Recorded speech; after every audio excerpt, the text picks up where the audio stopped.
Il-grupp ta' Manuel Delia ħareġ kontra li jkun il-President tar-Repubblika li jmexxi r-riforma kostituzzjonali.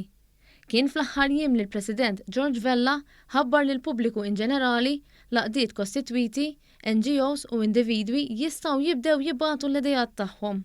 Dan dwar x'bidliet jixtiequ jaraw iseħħu fil-Kostituzzjoni fir-riforma li qed tiġi kkunsidrata. Saħansitra nħoloq sit elettroniku bilan li dan isir b'mod iktar faċli. Iżda r-reazzjoni tal-grupp ta' Delia kienet waħda negattiva. Qalu li ma jsibu l-ebda serħan tal-moħħ fil-fatt li l-President jipparteċipa f'dan il-proċess. Skont huma l-parteċipazzjoni tal-President f'dan il-proċess teċċedi l-limiti tal-poteri u r-responsabilitajiet tiegħu fil-qafas kostituzzjonali u żiedu li l-bidu xejn mhu inkoraġġanti.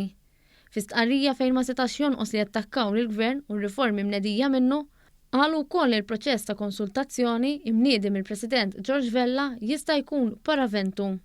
Saħansitra spiċċaw jgħidu li jaf ikun aħjar li ma ssir l-ebda bidla fil-Kostituzzjoni ta' pajjiżna.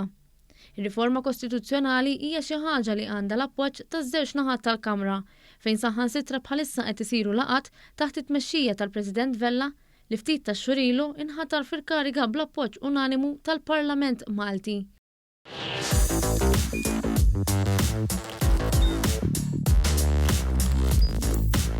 Idħol fuq one.com.mt u hemmhekk tista' tara l-programmi kollha li jxandru fuq One permezz ta' One Play.